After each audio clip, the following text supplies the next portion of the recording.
엄마, 재산 목록 주세요. 뭐? 재산 목록이요. 이제 상속 절차 밟아야 하잖아요. 장례 금방 끝났다, 얘들아. 그래도요. 아빠가 엄마한테 뭐 넘기신 것도 있죠? 확인해보니까 아빠 앞으로 뭐가 없던데. 그래요. 양심적으로 아빠가 엄마한테 남기신 거 있으면 분배해요. 저희도 좀 먹고 살아야죠. 나 사실 200만 원밖에 없다. 너희들 중에 누가 나하고 같이 살 거냐? 네? 아니 엄마 돈도 없으면서 뻔뻔한 말씀을 하세요. 이게 지금 무슨 상황인가요? 자식들과 어머니의 기막힌 사연이 시작될 것 같은데요. 인생 라디오 사연 끝까지 들어주시고 소중한 댓글도 부탁을 드립니다. 안녕하세요. 저는 72인 한혜숙이라는 할머니입니다. 저는 다른 분들이 보기에는 평생 편하게 살아왔다고 할 수 있는 그런 인생을 살았어요. 잘 사는 집, 다정한 부모님 밑에서 태어나 처녀 시절까지 얌전히 잘 살았죠.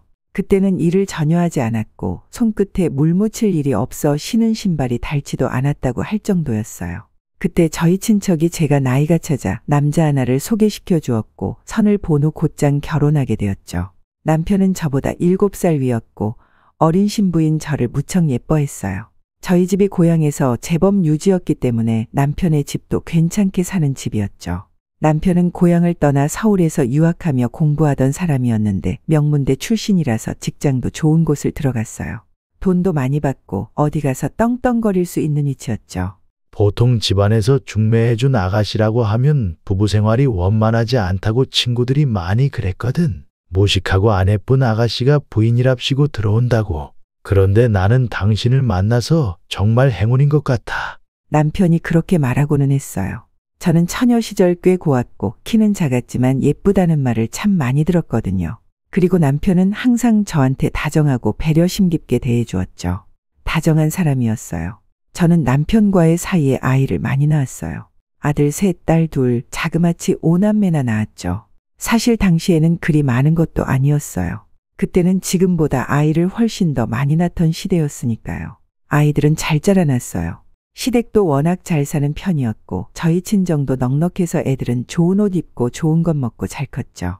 애들이 공부도 나름 잘하는 편이라 중학교, 고등학교 가면서 과외하고 학원도 많이 보내주었고요. 아이들도 저희 기대에 어긋나지 않게 무럭무럭 자라서 대학까지 모두들 잘 갔어요. 그 중에서도 우리 장남이 정말 좋은 애였어요. 장남은 5남매 중에 공부도 제일 잘했죠. 성품도 제일 좋았고요. 아마 우리 죽고 나도 형제들 사이는 걱정 안 해도 될 거야. 우리 큰애가 워낙 잘났으니. 그러게 말이에요. 전 저 애가 정말 자랑스러워요. 저하고 남편이 항상 그렇게 말하고는 했죠. 장남은 아주 좋은 대학을 가서 거기서 색시감을 만났어요. 저와 비슷한 성품에 공부도 저처럼 잘하는 아가씨였죠. 사실 저희는 중매를 서주려 했는데 시대가 변했으니 아들이 좋다는 아가씨를 며느리로 드리는 것이 맞겠다 싶어 말도 꺼내지 않았어요. 과연 아들은 그 아가씨하고 결혼해서 잘 살았죠.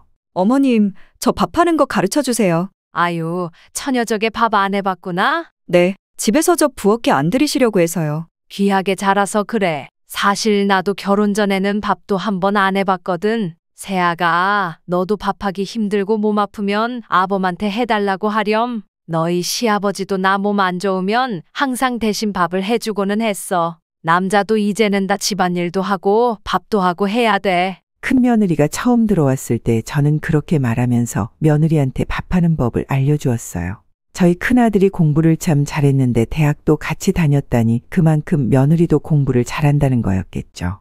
그럼 밥하는 법을 모르는 게 당연했어요.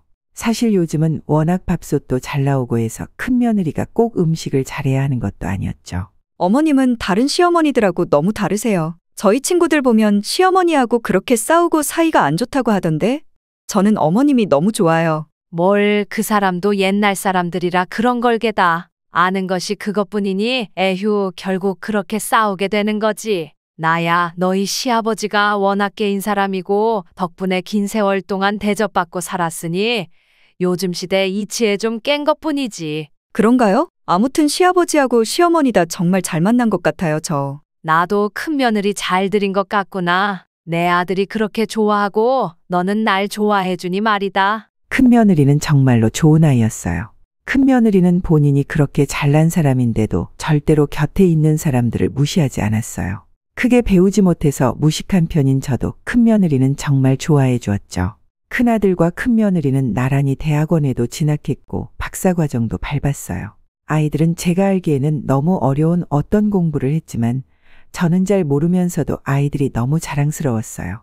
저희 공부 끝내고 나면 어머니 아버지 서울로 모셔서 살게요. 그래요. 저희랑 같이 살아요, 어머님. 아니다. 너희는 너희 가정을 꾸려야지. 애들도 기르고 자유롭게 살아야 한다. 그렇게 큰아들과 큰며느리는 계속 함께 살자고 졸랐지만 저희는 거절했어요. 젊은 친구들은 자유롭게 살아야 진짜 인생을 즐길 수 있다고 믿었거든요. 작은 아들들과 딸들도 모두들 공부를 잘해서 학교들은 잘 갔어요. 하지만 큰아들만큼은 아니었죠. 큰아들이 워낙 리더십도 있는 편이어서 동생들은 장남의 말을 참 잘 들었어요. 그리고 장남의 말을 따라 저희한테도 감히 큰 소리 내지 못하고 효도를 했고요. 모든 게 다 좋고 인생이 아름답다고 느껴졌던 시절이 있었죠. 그런데 비극은 머지않아 찾아왔어요. 큰아들과 큰며느리 사이 장손이 태어나고 몇 년이 지났을 때였죠. 지금도 잊을 수가 없네요. 제가 저녁을 차려서 남편하고 같이 먹으려고 막 앉던 참이었어요. 밥 한 술을 뜨려는데 전화가 요란하게 울리더라고요. 그 소리에 놀라 제가 숟가락을 떨어뜨렸고 남편은 왜 놀라냐면서 전화를 받았어요. 그리고 그 전화를 받고 나서 남편은 수화기를 떨어뜨렸죠. 큰아들이 교통사고로 죽었다는 소식이었어요. 정말 믿을 수가 없었죠. 큰아들은 정말 건장한 체격이었어요. 운전도 절대 과속하지 않고 절제하며 하는 사람이었고요. 하지만 중앙선을 넘어온 트럭이 아들이 운전하는 차를 들이받으면서 그 자리에서 즉사했다고 하더군요. 저는 그 이야기를 듣고서 기절했어요. 남편은 저를 끌어안고서 정신 차리라고 울었어요. 그 다음은 정신이 없어 기억이 아예 없네요. 분명히 눈을 뜨고 말하면서 큰아들의 죽음을 확인했는데도 아무런 기억이 남아있지 않아요. 장례식장에는 저희 아이들, 이제 사남매가 되어버린 아이들과 더불어 큰며느리와 큰손자, 저와 남편이 있었죠. 너무 창졸간에 일어난 큰아들의 죽음이라서 누구도 정신을 차리지 못했어요. 저는 다른 건 기억 안 나도 큰며느리의 손을 잡고 이렇게 말했던 것만은 기억이 나요. 얘야, 넌 아직 젊다. 넌 아직 젊어. 용기를 내야 해. 네, 어머니. 네. 애를 봐서라도 용기를 내야 해. 살아야 해. 큰며느리는 저를 끌어안고 한참이나 울었었죠. 아마도 아들의 죽음을 저와 남편 그리고 큰며느리가 가장 가슴 아프고 절절하게 받아들였을 거예요. 큰손자는 아직 너무 어렸고 형제들은 한치 건너 두치였겠죠. 아들의 장례를 치르고 나서도 거의 기억이 없어요. 저는 한 달 정도를 거의 누워서 의식이 없었다고 하니까요. 큰며느리는 직장도 휴직을 한 채로 제 옆에 와서 계속 저를 보살폈어요. 어머님, 정신 차리세요. 어머님까지 떠나시면 안 돼요. 정말 안 돼요. 큰며느리가 저를 부르면서 그렇게 울던 게 기억이 나요. 큰며느리의 친정엄마는 결혼 한참 전에 돌아가셨기 때문에 저한테 많이 의지를 했었죠. 그런데 저까지 몸져 누워버리니까 그 애는 워낙 겁이 났던 모양이에요. 사실 큰며느리 입장에서는 남편도 죽고 그나마 친하게 지내던 시어머니까지 한꺼번에 죽어버리면 이게 무슨 일인가 싶었을 테니까요. 큰며느리는 정말 열과 성을 다해 제 간병을 해주었어요. 곁에서 보던 남편이 자기 자신도 그렇게까지는 못하겠다고 할 정도로 정성을 다한 간호였죠. 저는 그 덕분인지 한 달이 좀 지났을 무렵 정신이 돌아왔어요. 어머님, 정신이 나셨어요? 제가 눈을 뜨고서 또렷한 눈빛으로 큰며느리를 바라보니까 큰며느리가 울기 시작하더군요. 어머님, 저 정말 어머니까지 떠나버리실까봐. 저 정말. 괜찮다. 아가, 괜찮아. 저는 큰며느리의 손을 잡고 또 울었어요. 그래도 그렇게 앓고 나니 살아갈 생각이 다시 나더군요. 내 사랑하는 큰며느리와 큰손자도 사는데 내가 뭐라고 죽느니 사느니 하겠어요. 게다가 저에게는 사랑하는 아이들이 넷이나 남아있는데 말이죠. 큰며느리는 불안하다면서 결국 저희 집 근처로 이사와서 살기 시작했어요. 혼자 아이를 건사하는 것보다야 100배 나을 것 같아서 저도 대찬성이었죠.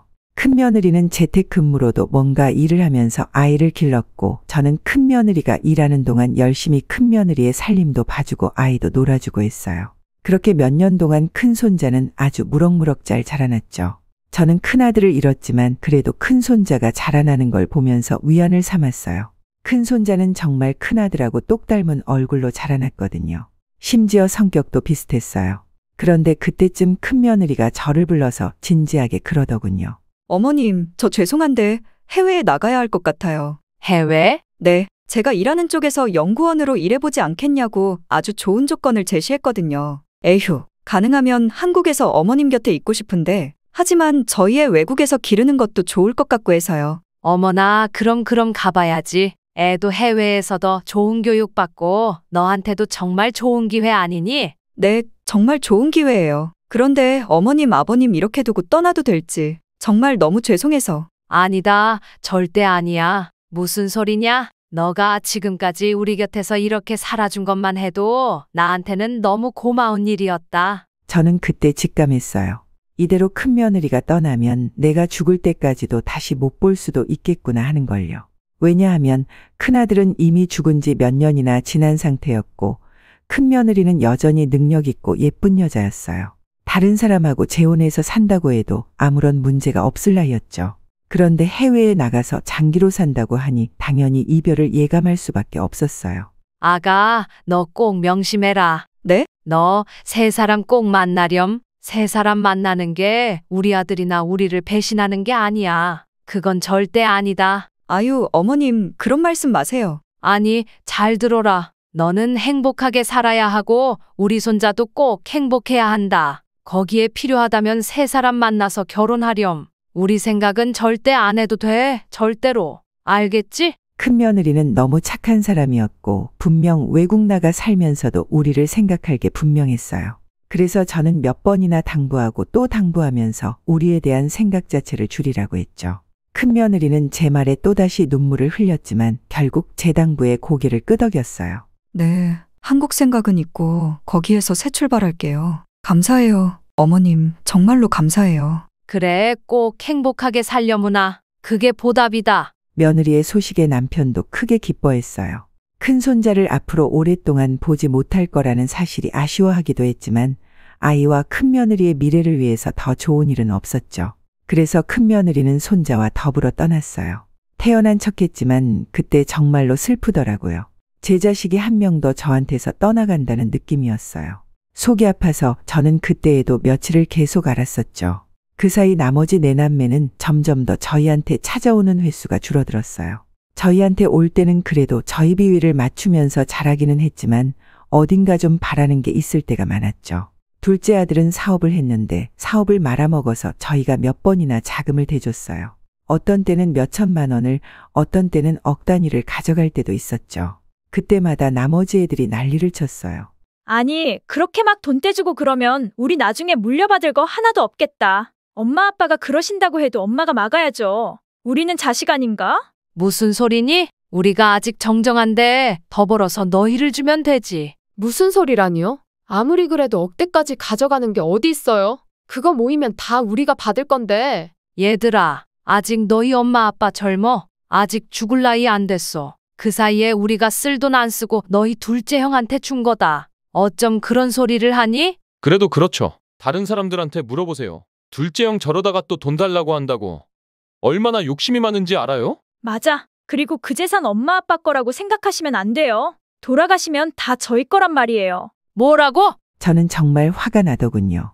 아니, 둘째 아들이 돈을 허투루 쓰고 저희가 너무 물려서 그 돈을 다 메꿔준 건 잘못했다는 거 알아요. 하지만 그렇다고 애가 중내산에 하는데 그냥 부모가 되어서 나 몰라라 할 수도 없는 노릇이었죠. 부모로서 난감한 상황은 아마 다들 겪어보셨을 거예요. 그런데 나머지 애들이 당연하다는 듯 우리 재산이 저희 거라고 그러니까 죽을 때까지 돈 많이 쓰지도 말라고 하는 걸 보고 화가 안 날 수가 없었어요. 너희들이 뭐라고 대체 우리 부부가 모은 돈을 제대로 쓰지도 못하게 하는 거냐고 말이죠. 거기다가 넷째 딸도 한술 더 뜨더라고요. 엄마, 재산 목록 적어두세요. 여기서 더 돈 빠져나가면 우리도 알아야 하니까. 너희가 무슨 권리로 그걸 알아야겠다는 거야? 당연하잖아요. 그거 세월 지나면 당연히 우리 거 되는 건데 그걸 우리가 알고 컨트롤을 해야지. 정말 너무 어이가 없더라고요. 그때 당시 남편이 자리에 함께하지 않았지만 애들의 태도는 너무 아나무인이었어요. 큰아들이 죽은 이후로 애들은 점점 더 돈에 대해서 욕심을 드러냈고 장남이 없으니 당연히 자기들이 우리 재산을 다 가지는 게 당연하다는 식으로 나왔어요. 엄마, 설마 새언니하고 큰조카한테 돈 줄 거 아니지? 그쪽은 이제 해외 나가서 우리 입고 재혼해서 잘 살 거예요. 이상한 생각하지 마세요. 그 애가 너희들보다 훨씬 나를 위한단다. 무슨 이상한 생각을 하니 내가. 거봐, 저렇게 새언니한테 이상한 믿음이 있다니까? 아, 됐고요. 재산 목록이나 좀 적어주세요. 시끄럽다. 난 정말 너희들을 모르겠구나. 다 나가라. 다 나가. 아, 엄마. 그리고 저는 그날 새 애들을 다 내쫓았어요. 하지만 그 며칠 뒤 둘째 아들이 또 돈이 얼마 필요하다면서 찾아왔고 머리가 아파왔죠. 저와 남편은 곧 죽을 것 같은 둘째 아들의 몰골에 돈을 좀 주기는 했지만 이번이 정말 마지막이라고 못 박았어요. 둘째 아들은 불쌍한 척을 하다가 이번이 정말 마지막이라는 말을 듣고 나자 얼굴이 험악해지더군요. 아들이 부모한테 드러내는 그 험악한 얼굴을 처음 보고서 저와 남편은 말문이 막혔어요. 우리가 애들을 잘못 기른 걸까? 에휴, 나도 모르겠어요. 여보, 큰애가 있을 때는 이렇지 않았는데. 그 애가 잘 놀러주고 있었던 거였나 봐. 정말. 남편도 저도 막막하더라고요. 사실 저희 부부의 재산이 많기는 했어요. 애들이 다는 몰랐지만 남편은 사업을 하면서 축적한 재산이 많았고 부동산도 사둔 게 상당히 많았죠. 저도 부동산 쪽으로는 투자를 제법 잘하는 편이라서 집하고 건물을 여러 채 가지고 있었고요. 그래서 사실 둘째 아들한테 돈을 좀 쥐어준다고 해도 저희 재산에는 크게 문제가 없었어요. 아마 자식들은 그것까지는 모른 채로 그저 부모가 집 두 채하고 돈 좀 있는데 거기서 뜯어서 자기들 형한테 준다고 생각을 했던 모양이었어요. 그래요. 걔들 입장에서는 억울할 수 있죠. 그럼 부모를 잘 설득할 생각을 해야지 그런 식으로 막무가내로 목록을 적으라는 둥 하는 소리를 하면 안 되었던 거예요. 저는 그런 일들을 겪으면서 자식들에 대한 신뢰가 대폭 떨어졌어요. 애들을 믿을 수가 없겠더라고요. 남은 넷 중 어떤 애들도 제가 위험한 상황에 처하거나 궁해지면 저를 돌봐줄 사람이 없을 거라는 게 확실했어요. 정말 자식이 넷이나 있는데 그 중에 아무도 믿을 사람이 없구나 싶었어요. 애들은 모두 결혼을 했지만 각자의 배우자는 애들보다 더했으면 더했지 덜한 사람들은 아니었고요. 어느 날은 둘째 며느리가 와서 한참이나 저희한테 울면서 하소연을 하더라고요. 애들 아빠가 또 사업을 한다고 난리를 피워서요. 친구가 보증을 썼는데 다 뒤집어 썼다고 저희 집에 와서 난동을 피웠어요. 저 좀 살려주세요, 어머님. 대체 몇 번째니? 둘째는 또 어딜 가고 너 혼자 왔어? 몰라요. 어디로 도망갔나 봐요. 정말 살 수가 없구나. 저는 사정이 딱해서 그리고 제 아들 때문에 봉변을 당하고 제대로 살지 못하고 있는 둘째 며느리를 외면할 수가 없어서 돈을 내주었어요. 그런데 나중에 알고 보니 둘째 아들이 사업이 망한 건 맞지만 둘째 며느리 말대로 그런 일이 벌어진 건 아니었더라고요. 둘째 며느리는 그 돈으로 옷하고 보석을 사서 몸에 휘두르고 다니다가 저한테 걸렸는데 뻔뻔하게 웃으면서 도망을 가버리더군요. 그러고는 몇 달 뒤에 또 뻔뻔하게 와서 울기도 했어요. 그런 형편이었으니 제가 자식들을 못 믿는 것도 당연하지 않겠어요. 세상에 그 누구도 믿을 수가 없는데 그 중에서 자식들을 제일 못 믿겠으니 참 환장을 노릇이었죠. 그래도 아직은 남편이 정정했으니 괜찮다고 생각했어요. 남편이 있는 한 저를 못 건드릴 테니까요. 그런데 몇 년 뒤 남편의 살이 갑자기 너무 빠지기 시작했어요. 불과 몇 개월 사이에 10kg이 넘게 빠진 데다가 얼굴이 시커멓게 변하더라고요. 사람이 그냥 봐도 병자라는 기색이 완연해져서 저는 급하게 남편과 같이 병원으로 갔어요. 그랬더니 위암이더군요. 그것도 이미 말기라서 더는 손 쓸 방법이 없다고 하고 시한부를 선고받았어요. 몇 개월 안 되는 시한부생을 받은 남편 앞에서 저는 남편 손을 붙들고 한참이나 울었어요. 남편은 검게 죽은 안색을 한 채로도 저를 위로하더군요. 너무 따스하고 너무 좋은 사람이었어요. 제 인생에 남편을 만나서 얼마나 행복했는지 몰라요. 남편과 만나 큰아들을 얻었고 다른 아이들도 얻었죠. 평생 동안 남편 곁에서 어찌나 행복하게 세상 물정 모르고도 편안하게 살았는지 그 다정하고 온화했던 사람이 이런 식으로 내 곁에서 떠나게 될 줄이야. 당신, 내가 죽고 나면 말이야. 절대 재산 있는 그대로 애들한테 말하면 안 돼. 알았어요. 저는 남편의 말의 이유를 알겠더군요.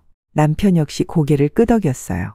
수중에 딱 200만 원만 있다고 해. 나머지는 전부 빚으로 넘어갔다고. 그런다고 애들이 믿을까요? 괜찮아. 내가 사업하면서 빚 있는 것처럼 애들한테 이미 말을 해놔서 걔들 이미 믿기 시작했어. 그리고 내 재산도 전부 당신 명의로 넘겨두었으니까 어차피 애들은 몰라. 어쩐지 요 몇 달간 애들이 집에 뜸하더라니. 그래서.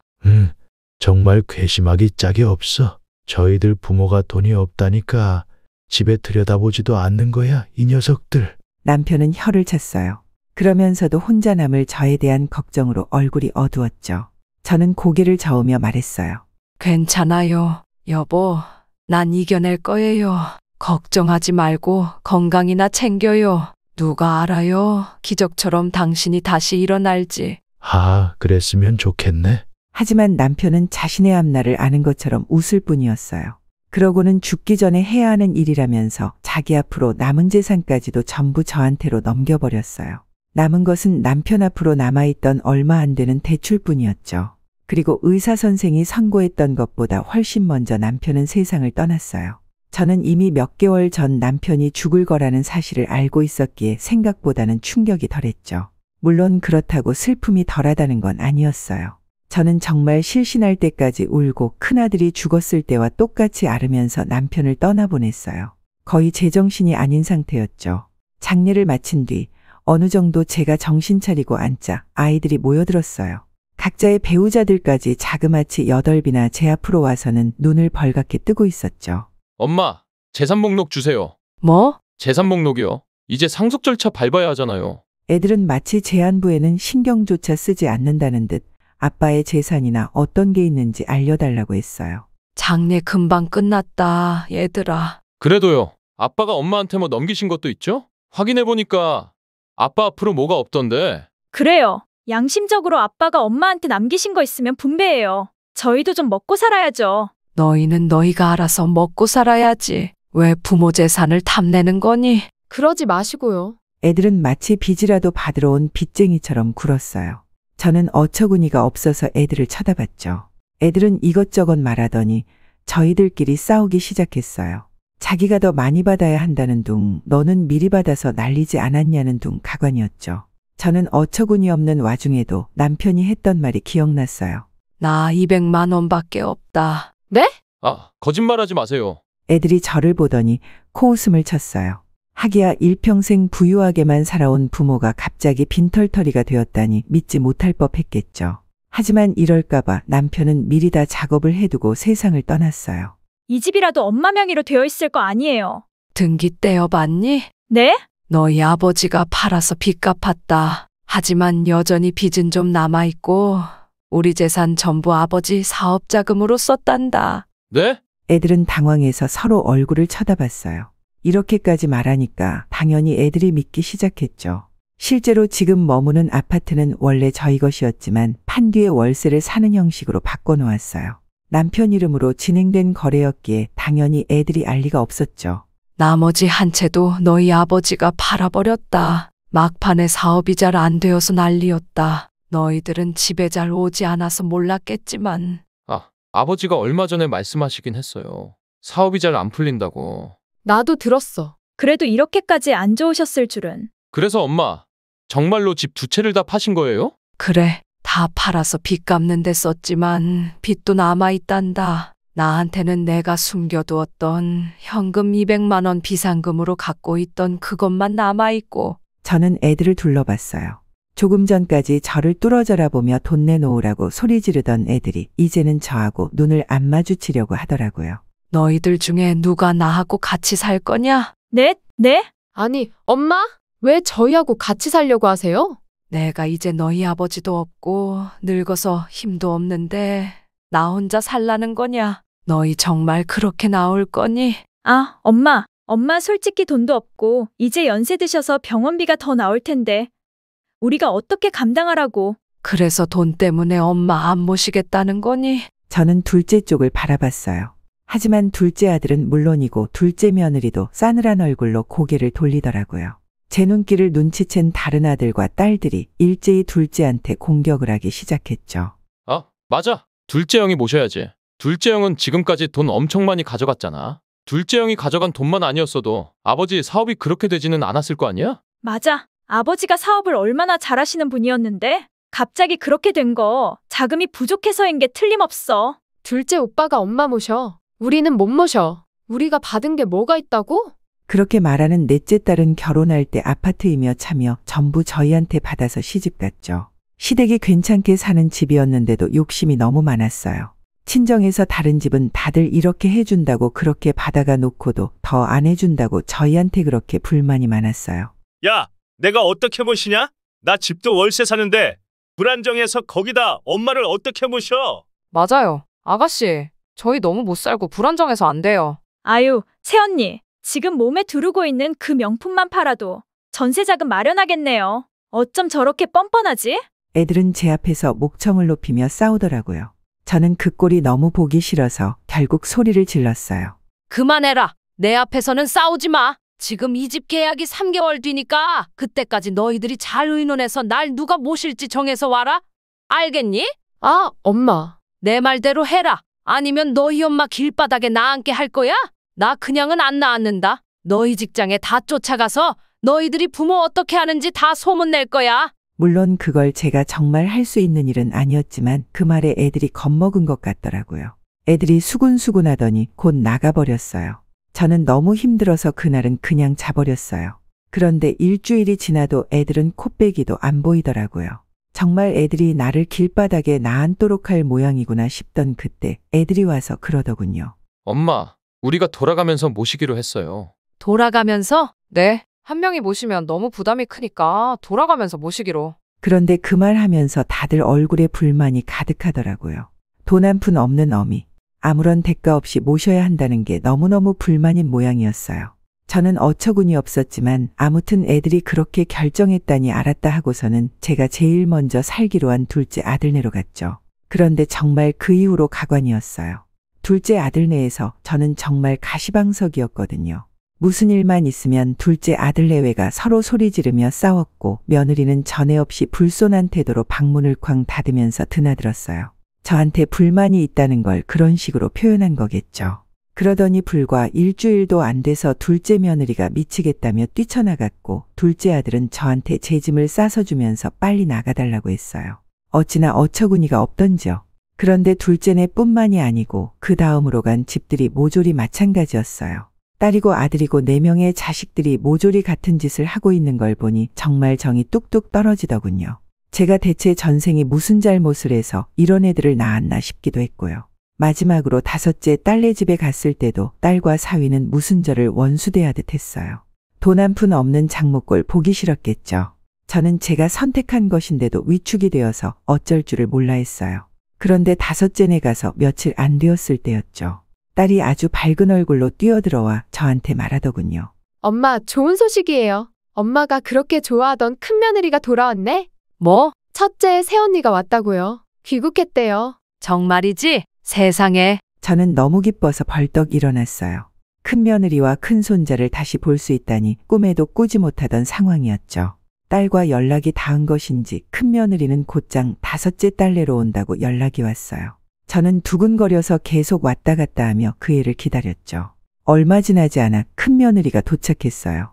큰 며느리는 저를 보더니 가슴 벅찬 표정이 되더군요. 저는 그제서야 알았어요. 4명의 아들, 딸들보다 피가 이어지지 않은 큰 며느리가 더욱 제 자식이나 다름없다는 사실을요. 저는 큰 며느리를 부둥켜 안고서 한참이나 울었어요. 애는 어떻게 하고 왔니? 애는 지금 집에 있어요. 들어올 때 아예 아파트를 사서 들어왔거든요. 큰새언니, 아예 들어온 거예요? 네, 아가씨. 어머니 소식 사실 몇 달 전에 들었는데 그때는 들어올 상황이 아니었거든요. 이번에 완전히 정리하고 들어왔어요. 어머니 모시려고요. 어머나 잘됐다. 사실 엄마 누가 모실지 우리가 못 정해서 아주 골치였거든요. 5째는 그렇게 무신경하게 말했어요. 저는 상처를 받았고 큰 며느리는 그걸 눈치챘죠. 언니가 모시면 되겠네. 엄마 지금 돈 한 푼도 없이 빚만 좀 있는 상태라서 좀 골치는 아플 거예요. 5째가 그렇게 말했어요. 큰 며느리는 어깨를 으쓱하더군요. 저 잘 벌어요. 여기도 기업에 스카웃되어서 들어온 거고 어머님이랑 저랑 애랑 살 정도는 충분해요. 어머 그래요? 돈도 잘 벌면서 우리의 선물은 왜 안 사왔어요? 뭐 없어요? 5째가 그 말을 듣고 또 욕심 많은 얼굴이 되더군요. 제가 제 속으로 낳은 자식이지만 정말 속을 모르겠더라고요. 큰오빠도 죽은 지 오래인데 큰 새언니의 벌이가 얼마이든 무슨 상관인지 저는 너무 부끄럽고 어이가 없어서 한숨을 푹 쉬었어요. 에휴, 너 정말 그렇게 욕심 좀 내지 말려무나. 내가 부끄러워 못 살겠다. 뭘 그래요? 어차피 엄마한테는 우리가 욕심 안 내요. 엄마 돈이 없잖아. 부끄러운 건 우리가 부끄럽지 뭘. 5째가 코웃음을 치더라고요. 그렇게 오래 살고도 돈 한 푼 없이 세상에 돈 가진 게 200만 원이 달하는 게 말이 돼요? 아무리 아빠가 빚을 지고 사업이 망했어도 그렇지. 엄마는 비상금을 좀 더 가지고 있었어야지. 어쩜 그렇게 사람이 준비성이 없어. 얘야, 그렇게 준비성도 없고 무식하고 그러니까 돈이 없는 거예요. 그러니까 우리도 모시기 싫지. 안 그래요, 언니?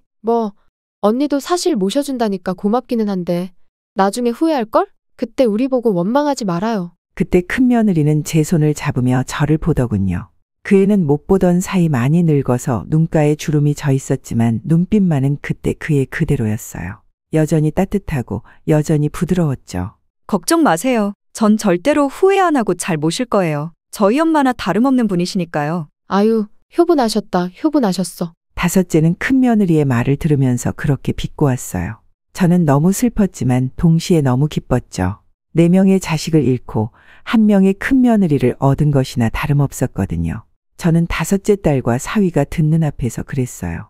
얘, 세아가, 내가 너한테 내 재산 전부 주마. 아유, 200만 원 주면서 그렇게 거창하게 이야기를 해요? 언니, 엄마는 있던 집도 월세라서 계약 끝나고 쫓겨났어요. 너무 기대하지 말아요. 5째가 민망하다는 듯이 깔깔거리면서 말하더라고요. 큰며느리는 고개를 저었어요. 아우, 아니에요, 어머님. 어머님 돈은 어머니가 가지고 계세요. 저 필요 없어요. 저 돈 잘 벌어요. 200이라도 어디야? 그냥 가져요. 5째의 비꼬는 말이 들렸지만 저는 가만히 있었어요. 그러다 말을 이었죠. 강남의 꼬마 빌딩이기는 해도 2채가 내 이름으로 있다. 너희 시아버지가 생전에 나한테 명의 돌려주고 가신 거야. 네? 큰며느리가 눈을 크게 떴어요. 당혹감이 눈에 스치는 게 보였죠. 옆에서 5째 역시 갑자기 입을 떡 벌렸어요. 엄마? 무슨 소리예요, 이게? 그리고 아파트도 2채 있다. 그건 내가 투자를 해서 사놓은 건데 많이 올랐어. 그거 전부 네 이름으로 돌려주마. 애 키우는데 돈 많이 들어가잖니? 엄마! 5째가 갑자기 제 앞으로 들이대고 앉더군요. 무슨 말이에요? 그게? 돈 없다며. 너희 시험해 본 거다. 멍청한 거사. 저는 이제 정말 낯설어 보이는 딸을 물끄러미 바라보았어요. 이 욕심 많은 중년 여자의 얼굴, 어디에서 그 귀엽던 막내딸을 찾아야 하는지 알 수가 없더군요. 딸은 제 말이 진짜라는 걸 깨닫고는 손을 벌벌 떨면서 물러났어요. 어떻게 해야 할지 머리를 굴리는 게 빤히 보이더라고요. 이제 너희들한테 갈 돈은 한 푼도 없어. 나한테 재산은 넉넉하지만 그건 절대로 너희들한테 안 간다. 엄마, 전부 내 큰며느리한테 돌려주고 갈 거다. 그러니까 꿈도 꾸지 마라. 저는 그렇게 말하고는 큰며느리의 손을 잡고 일어섰어요. 큰며느리는 어리둥절한 표정이었죠. 저와 큰며느리가 그 집을 나오니까 5째가 따라 나오면서 제 비위를 뒤늦게 맞추려 했지만 소용은 없었어요. 저는 큰며느리와 같이 그의 가사둔 집으로 가서 큰손자를 보았죠. 큰손자는 그 사이 정말 큰아들과 너무 똑 닮은 아이로 자라났더군요. 공부도 잘하고 잘난 그 아이를 보니 큰아들이 생각나서 저는 한참을 울었어요. 그 후로 당연히 애들한테서 엄청나게 연락이 왔죠. 하지만 저는 그 애들을 이제 제 자식으로 여기지 않고 있기에 전부 다 연락을 끊어버렸어요. 직접 찾아오기도 하고 선물도 보내지만 전부 다 돌려보내버렸죠. 큰며느리는 이곳에서 직장을 다니면서 저와 같이 살고 있어요. 저는 사랑하는 큰며느리와 큰손자와 더불어 행복하게 살고 있답니다. 부디 여러분들 삶에는 저처럼 가슴 아픈 사연이 없길 바라보며 제 사연을 여기서 마무리하겠습니다. 들어주신 여러분 감사합니다. 오늘의 인생라디오 사연글에 여러분의 소중한 댓글 참여 기다리면서 구독, 좋아요, 알람 설정해 주시면 매일 새로운 사연으로 만나실 수 있습니다.